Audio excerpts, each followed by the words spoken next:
টেকনাফের নীলা ইউনিয়নের লেদা লামারপাড়া এলাকায় এই ব্রিজটি রাস্তার মাঝখানে জরাজীর্ণ অবস্থায় পড়ে আছে দীর্ঘদিন ধরে।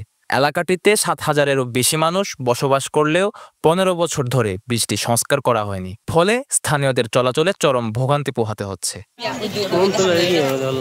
যদিও বিভিন্ন রাজনৈতিক নেতা ও সরকারি কর্মকর্তারা বহুবার ব্রিজটি সংস্কারের আশ্বাস দিয়েছেন, তবুও এখনো পর্যন্ত কোনো উদ্যোগ নেওয়া হয়নি। প্রতিদিন এই জরাজীর্ণ ব্রিজ দিয়ে কয়েক শত মানুষ ঝুঁকি নিয়ে পারাপার করছেন।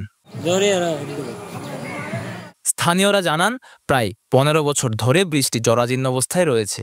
তাদের অভিযোগ, পারাপারে চরম অসুবিধার পাশাপাশি নানান ঝুঁকি রয়েছে। শুরুতে স্থানীয়দের সহযোগিতায় ব্রিজটি নির্মিত হলেও প্রায় প্রতি বছর বর্ষাকালে পানির ঢলে এটি ক্ষতিগ্রস্ত হয়। পরে এলাকাবাসীর নিজস্ব উদ্যোগে মেরামত করা হলেও স্থায়ী সমাধান মেলেনি।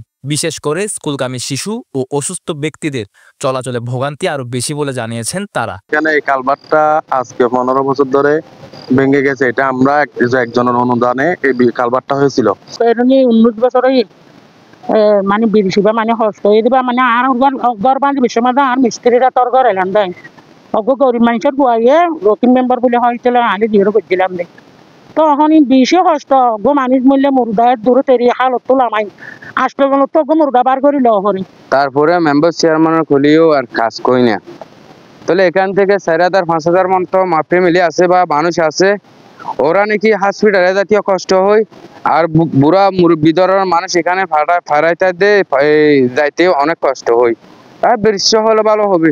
এখন সরকারি ভাবে আজ ব্রিজ দিবা ৩-৪ বছরের ভিতরে প্রতিদিন আইয়ের ইঞ্জিনিয়ার আইয়ের ম্যানেজার আইয়ের যেদুন নাকি মানুষ আছে তখন তোর বকুন আইয়ের মেম্বার চেয়ারম্যান ব্রিজ গড় দিয়ে ৪ বছর পর্যন্ত হলে ব্রিজের আজ্জা গদিন হাইলা গদিন হন খবর নেই। এদিকে নীলা ইউনিয়ন পরিষদের ভারপ্রাপ্ত চেয়ারম্যান মোহাম্মদ আলী জানান, ব্রিজটি এলজিইডির মাধ্যমে সংস্কারের উদ্যোগ নেওয়া হয়েছে। চলতি অর্থ বছরের মধ্যেই ব্রিজটির নির্মাণ কাজ শুরু হওয়ার সম্ভাবনা রয়েছে। এলজিইডির মাধ্যমে ওইটা অলরেডি এস্টিমেট করা হয়েছে। রাস্তা এবং কালভার্ট না, এটা তো বড় ব্রিজ, যে বড় ওই ব্রিজটা এখন অলরেডি এস্টিমেট করে ঢাকা প্রেরণ করা হয়েছে। আমার মনে হয় এই অর্থ বছরের মধ্যে এই ব্রিজটা নির্মাণ কাজ শুরু হবে বলে আমার মনে হচ্ছে। এলজিইডির কর্মকর্তারা জানান, পূর্বে এই গ্রামের রাস্তাটি এলজিইডির আইডিভুক্ত না থাকায় এর সংস্কার করা সম্ভব হয়নি। পরবর্তীতে রাস্তাটি আইডিভুক্ত হওয়ায় ব্রিজটি সংস্কারের প্রস্তাব অনুমোদন করা হয়। যে আসলে এটা হচ্ছে কি, এই রাস্তাটা আমাদের আগে আইডিভুক্ত রাস্তা ছিল না।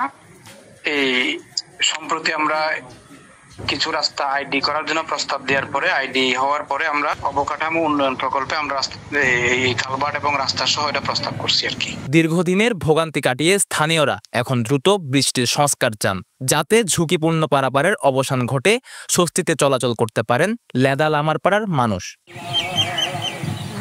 News desk, Penowa.